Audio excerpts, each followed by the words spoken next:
Well, this is my homemade grapple. The video that's about to follow this is a few that I made during the build process to show each step that I've done. But I wanted to make this one to put up at the front, kind of talk about a few things I do different and may do different on the next one. The main thing right out the gate is these hose fittings. If I'd have thought about it, instead of stacking your hose fittings one over the other, you should offset those about 1 inch apart. That way your 90-degree hose ends can turn straight down beside each other and they fit in the sleeve better. So that I would change. I thought about cutting that piece off and making a new one, but the hoses right here are so short, I don't think I'd be able to adjust it 1/2 inch one way or the other and it still function properly. I may change it in the future and put a different hose on it to make that work. In the video, I talk about using a 3x3 square tube up here on the front to mount the cylinders and using that pipe back here. I decided to do that different, mainly because this is 1 1/4 inch square tube to give me clearance underneath here. If I'd used that 2-inch pipe over here, wouldn't have had clearance. The other thing would be the offset that I had to do for the quick attach to give it some angle, to give it more tilt.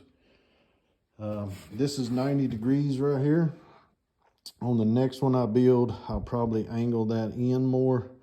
What that does is it changes my connection points for my cylinders. It changes the throw on it and everything. So I have to work that detail out. And then I'll be able to make it without having to make that offset in the back there.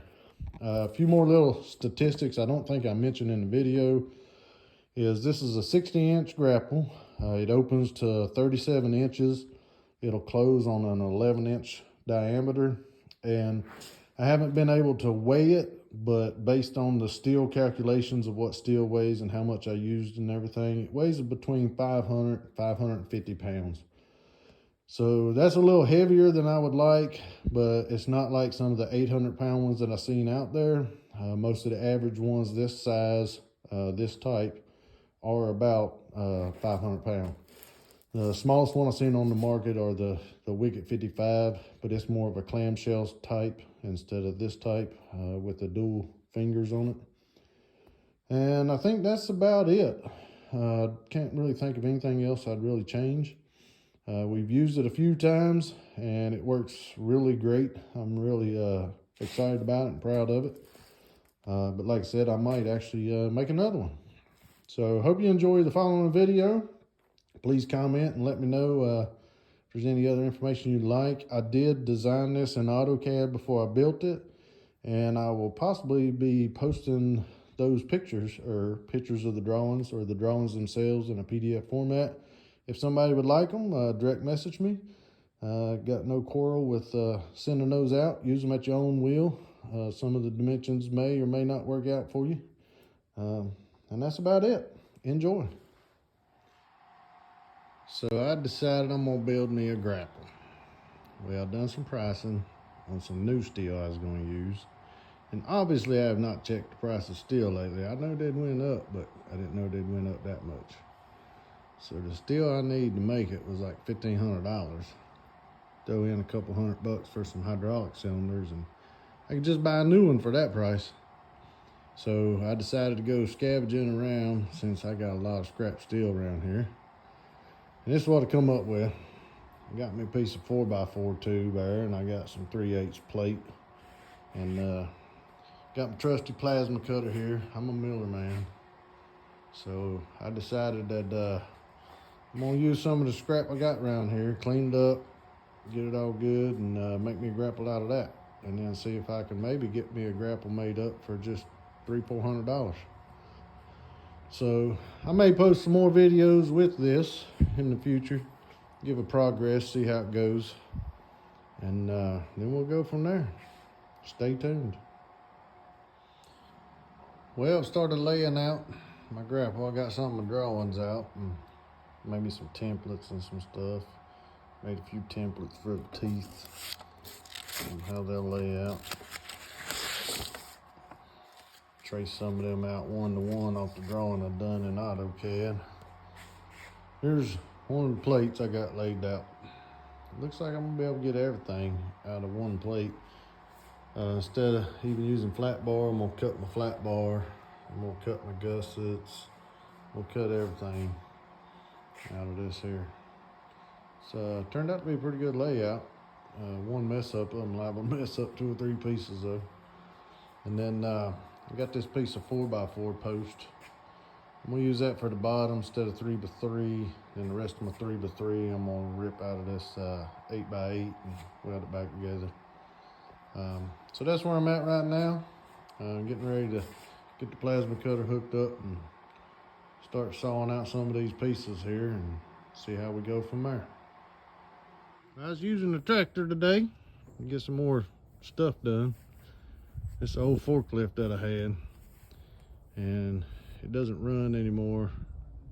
Diesel engine needs a little work, so I decided to scrap it. So before I did, I went ahead and pulled the front mast off that holds the forks. I'm gonna cut the back of that up and put a quick attach on it. That and the forks are gonna go on the front of my tractor. And then I pulled the 2 tilt cylinders out, and I'm gonna see if I can use those for my grapple. Right now they got like a 4-inch stroke, but I think they got stop tubes in them. So I'm gonna take them apart, take the stop tubes out, and make them a 6-inch stroke. And then we're just gonna scrap the rest of it. My cousin had a brilliant idea that maybe if I can try and get that weight off right there, maybe shorten it down a little bit, make a good anvil. So might make something out of that too. Well, I got a lot of my pieces cut up. I got all 4 finger pieces cut. This right here is the bottom fingers or fork tines. These are 2 end plates. These are some of the support pipes to go between the fingers. These are support pipes to go between the forks on the bottom. I have some more gussets to cut out. As you can see, been a lot of cutting and grinding. It's a lot of work to do it this way, cutting it all out of plate with a plasma and then cleaning it all up. But it's gonna save me a ton of money. I still have a lot of smaller plates over here. I still need to dress up some, get those ready. Got my big 4-inch tube that I'm gonna use for the bottom. And I have my cylinders. I haven't cleaned the cylinders up and taken them apart yet. That's next on the list once I get most of this metal done and get it ready to start fabbing up.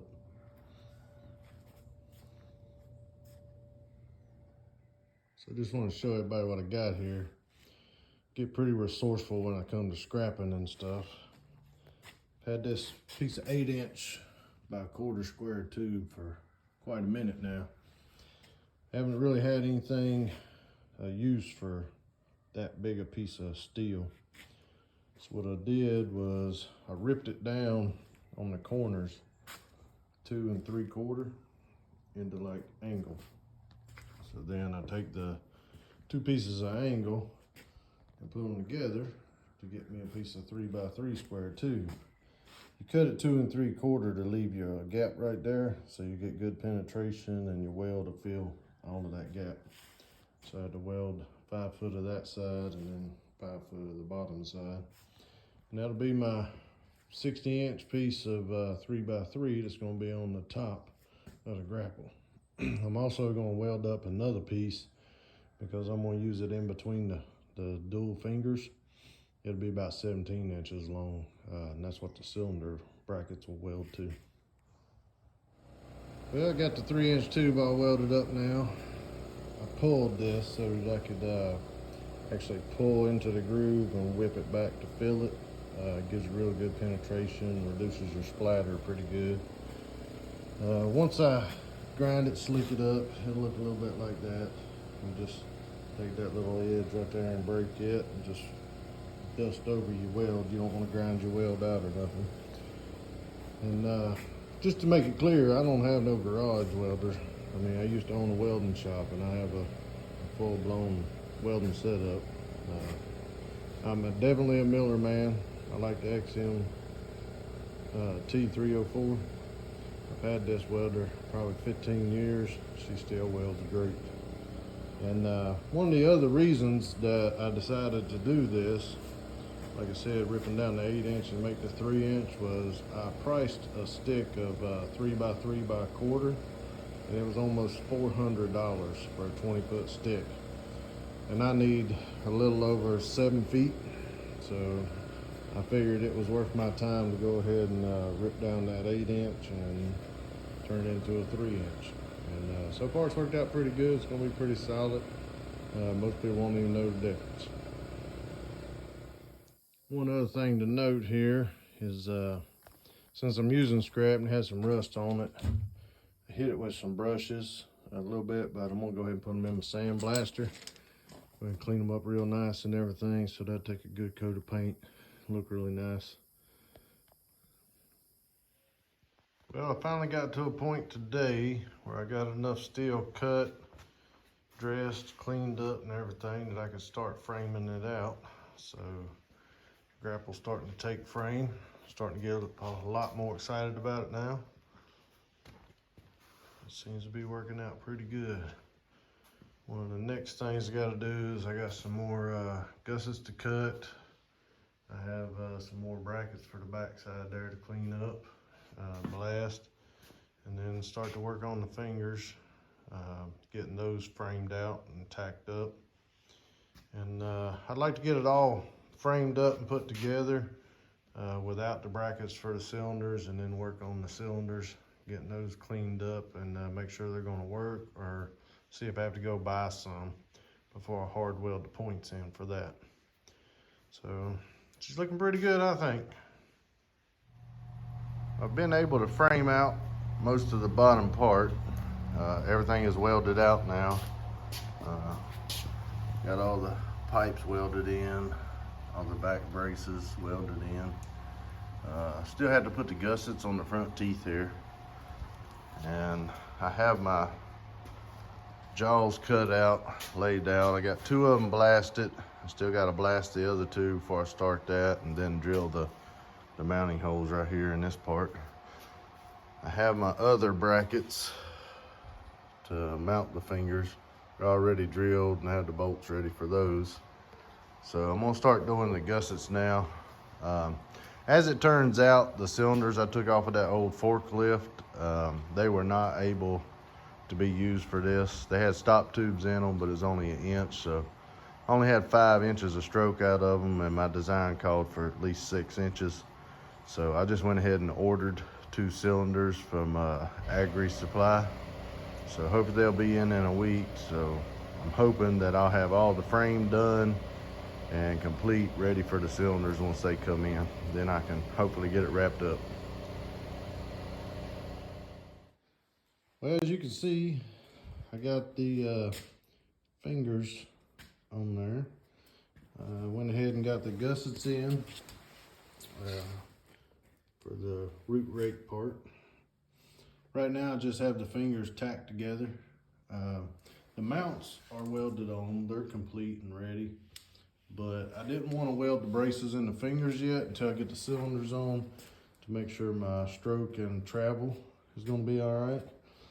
I've made my brackets for these. This turns out this was a piece of 3/4 flat bar and a piece of 3/8 flat bar. I grooved them and then welded them up to give me 1 1/8 inch. And that works pretty well for the new cylinders. They're Grizzly cylinders.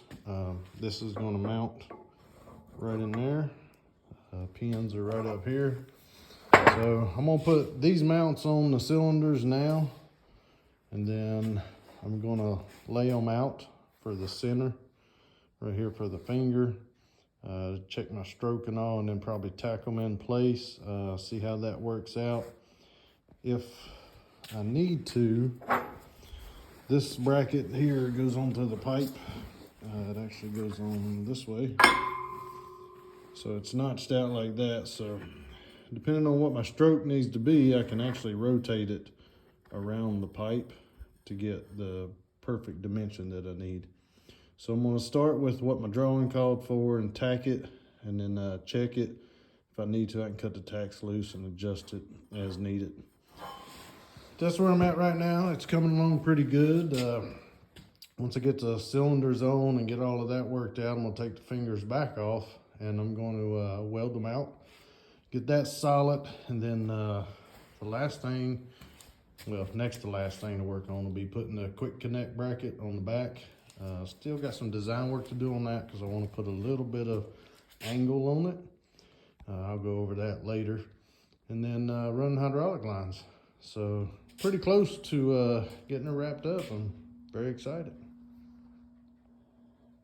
Well, got the fingers finished.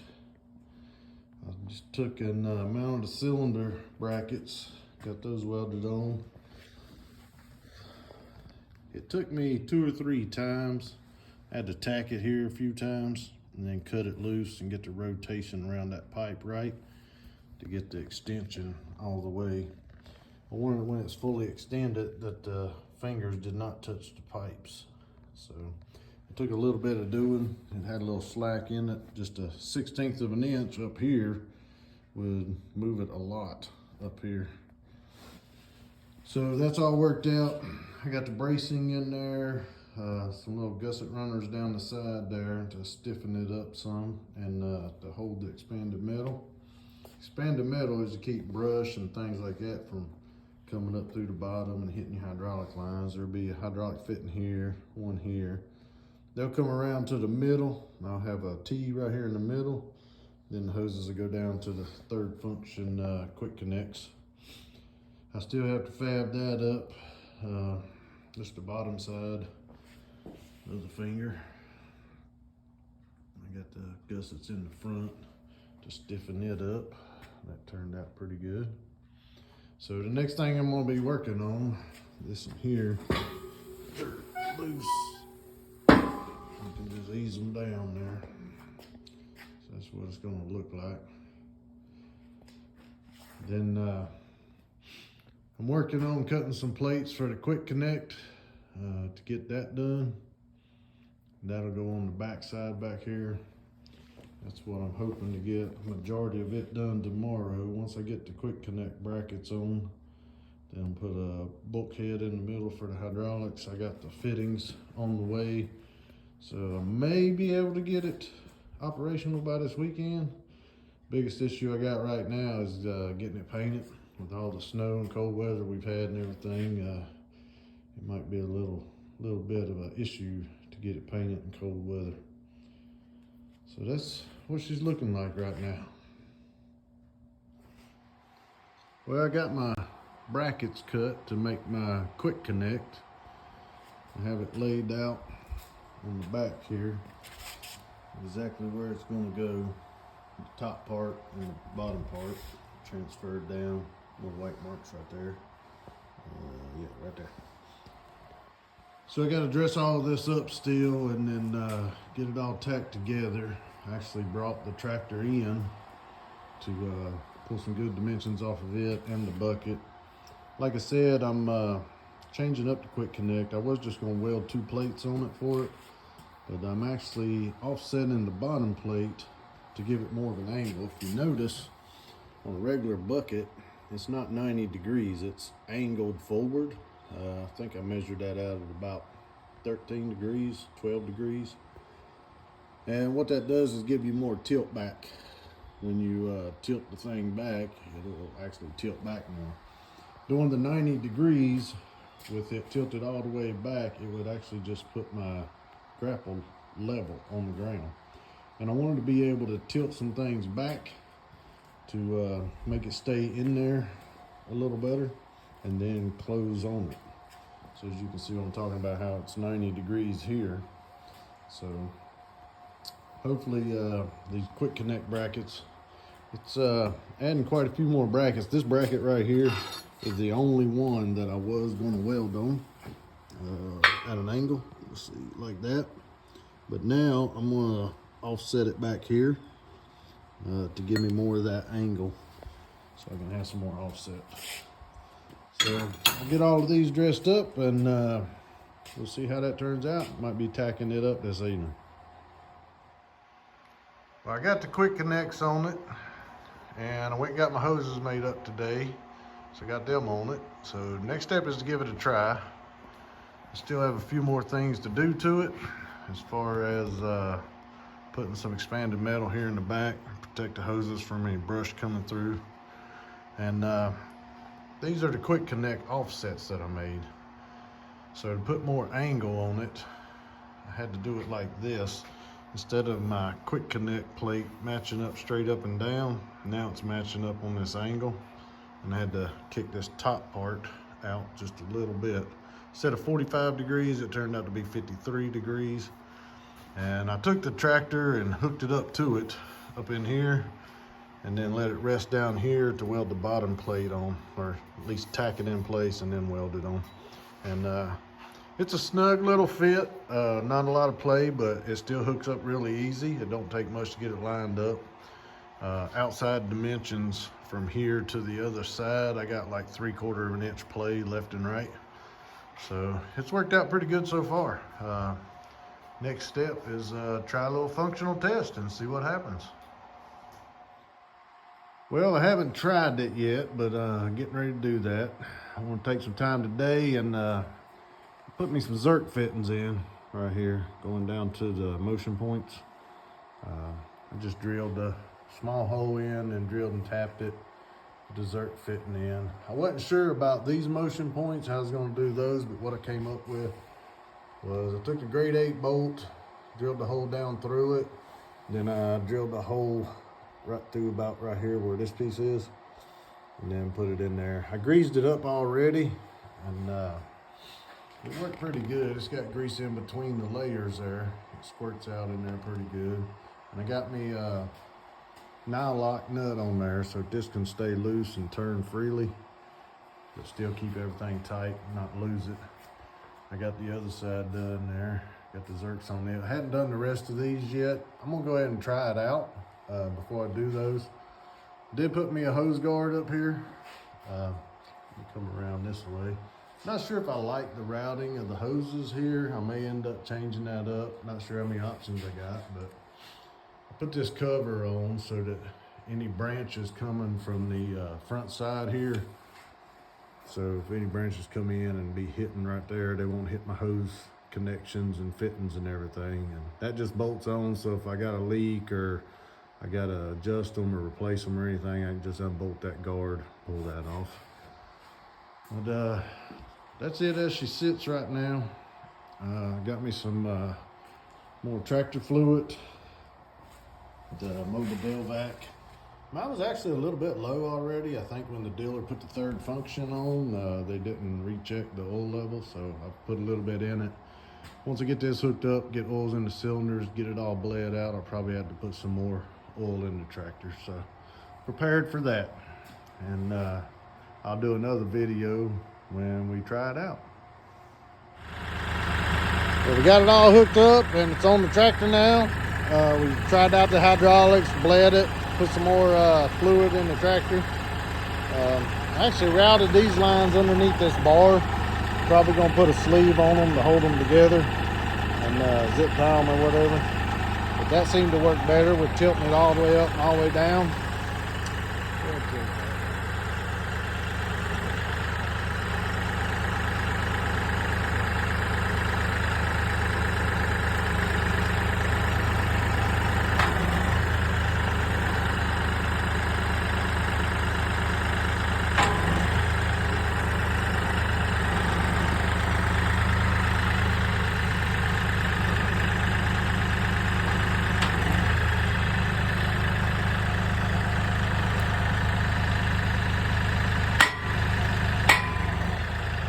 Actually, when I set these adjustments here, I had a gap in here so that they actually didn't touch. But once it's all finalized and all, they actually do still touch. But pretty much right at the end of the stroke, so I don't think that's going to be that big a deal at all. That's the opening through there. So she opens up about 37 inches, and then I think it's about an 11-inch log would fit in there that it would actually clamp on. So we're going to go try it out and see how it works.